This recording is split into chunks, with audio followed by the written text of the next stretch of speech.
வைரமுத்து பற்றி பேசும் சில சம்பவங்களை பார்ப்போம். 40 ஆண்டுகளுக்கு முன்னால் கிராமத்தை விட்டு சென்னைக்கு வந்தாலும் இன்னும் மண் வாசனை மறக்காதவர். இப்போது ஊருக்குச் சென்றாலும் சாமைச் சோறு, வரகுச் சோறு காலையில் தயிரோடு உண்கிறார். வல்லாரையும் தூதுவளையும் கட்டாயம் இருந்தாக வேண்டிய கீரைகள். மற்ற மொழிக்கவிஞர்களுக்கு இவர் மீது மதிப்பு அதிகம். ஆளவந்தான் படப்பாடல்கள் ஊட்டியில் தயாரான போது அதன் ஹிந்தி பதிப்புக்கு பாட்டெழுத வந்த ஜாவேத் அக்தர் முதலில் வைரமுத்து பாட்டு எழுதட்டும், அவர் கற்பனையை கடன் வாங்கி பாட்டு எழுதுவது எனக்கு வசதியாக இருக்கும் என்று சொல்லி வைரமுந்து எழுதும் வரை சீட்டாடிக் கொண்டு இருந்தாராம். காப்பியக் கவிஞர் என்று அந்த நாள் குடியரசுத் தலைவர் அப்துல் கலாம் இவரை அழைத்தாலும், சுவிசாம்ராட் என்று அந்நாள் பிரதமர் வாஜ்பாய் இவரை விழித்தாலும் கலைஞர் வழங்கிய கவிப்பேரரசு பட்டம்தான் நிலைத்துவிட்டது. கள்ளிக்காட்டு இதிகாசத்தின் 5 பிரதிகளை வாட்டர் ப்ரூப் செய்து வைகை அணை நீரில் வீசி எறிந்திருக்கிறார்.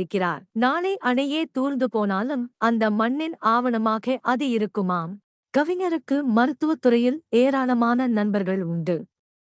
ஏழை பணக்காரர் என்ற வித்தியாசம் இல்லாமல் யாருக்கு மருத்துவ உதவி தேவைப்பட்டாலும் அவரே டாக்டர்களுக்கு போன் செய்து அப்பாயின்மெண்ட் வாங்கி சிகிச்சைக்கு ஏற்பாடு செய்வார். உணவு, மருத்துவம், கல்வி இதற்குச் செய்வதுதான் உதவி, மற்றது எல்லாம் ஆடம்பரம் என்பது கவிஞரின் கருத்து. கோடி ரூபாய் கொட்டிக் கொடுத்தாலும் விளம்பர படங்களில் தோன்றுவது இல்லை, குரல் கொடுப்பது இல்லை என்று கொள்கை வைத்திருக்கிறார். பி. சுசீலா, சித்ரா இருவருக்கும் ரசிகர்.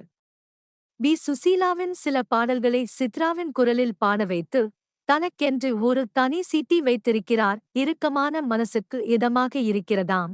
பச்சையப்பன் கல்லூரி மாணவராக இருந்தபோது வெளியிட்ட வைகறை மேகங்கள் என்ற முதல் கவிதைத் தொகுதி இவர் மாணவராக இருந்தபோதே ஒரு மகளிர் கல்லூரியில் பாடமாக இருக்கும் பெருமை பெற்றதாம். இப்போது விற்பனையாகிக் கொண்டு இருப்பது வைகறை மேகங்களின் 29ஆம் பதிப்பு. எந்த ஊரில் இருந்தாலும் எந்த நாட்டிலிருந்தாலும் காலை 7 மணிக்கு கலைஞரோடு பேச தவற மாட்டார். 25 ஆண்டுகளுக்கு மேலாக கலைஞர் இருக்கும் வரை தொடர்ந்ததாம் இந்த தொலைபேசி உரையாடல். 8 மணி நேரம் எடுத்துக்கொண்டு இவர் எழுதிய பாடல் சங்கீத ஜாதி முல்லை. 8 நிமிடத்தில் எழுதி முடிக்கப்பட்ட பாடல். 8 மனுஷ வாழ்வை பிரிச்சுக்கோ. கவிஞராக இருந்தாலும் இவர் ஒரு சிறுகதை பைத்தியம். O. Henry, Maupassant, Anton Chekhov, Maxim Gorky முதல் புதுமைப்பித்தன், ஜெயகாந்தன், திஹி ஜானகிராமன், குயூர் அழகிரிசாமி, தஞ்சை பிரகாஷ் வரை உலக, உள்ளூர் சிறுகதைகளைச் சேர்த்து வைத்திருக்கிறார். 17,000 பாடல்கள், 34 புத்தகங்கள், 3 முறை உலகை வலம் வந்த அனுபவங்கள் என்று இயங்கிக் கொண்டே இருக்கும் வாழ்க்கையில் இளமை தீர்வதில்லை என்பார். தனக்கு பரிசாக கிடைக்கும் தங்க நகைகளை ஒருபோதும் அணிந்து கொள்ள மாட்டார். உறவினர்களுக்கோ, நண்பர்களுக்கோ, பணியாளர்களுக்கோ, திருமணத்துக்கு காத்திருக்கும் பெண்களுக்கோ கொடுத்து விடுவார். ஆனால் அண்ணாமலை, பாட்ஷா, முத்து, அருணாசலம் படங்களுக்கு ரஜினி தந்த தங்கச் சங்கிலிகளை பாதுகாத்து வைத்திருக்கிறார். இரவு எவ்வளவு தாமதமாக தூங்கச் சென்றாலும் அதிகாலை 5 மணிக்கு எழுந்து நடைப்பயிற்சிக்கு தயாராகிவிடுவார். இவரோடு யாரும் உடன் நடப்பதில்லை.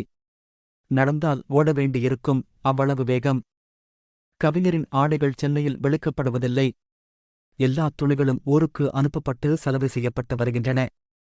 20 ஜோடி போகும், 20 ஜோடி திரும்பும். தண்ணீருக்கும் செலவைக்கும் சம்பந்தம் இருக்கிறது என்பார். கவிஞருக்கு மிகவும் பிடித்த உணவு அம்மா அங்கம்மாள் வைக்கும் கோழிச்சாரும் குழைந்த சோறும். கவிஞர் பேசினால் இளைய மகன் கபிலன் கேட்டுக்கொண்டே இருப்பார். ஆனால் மூத்த மகன் கார்கியை பேசவிட்டு கேட்டுக்கொண்டே இருப்பார். மருத்துவமனையில் இருந்தும் சிறையில் இருந்தும் வரும் கடிதங்களுக்கு முன்னுரிமை கொடுத்து முதலில் பதில் போடும் பழக்கம் கொண்டவர்.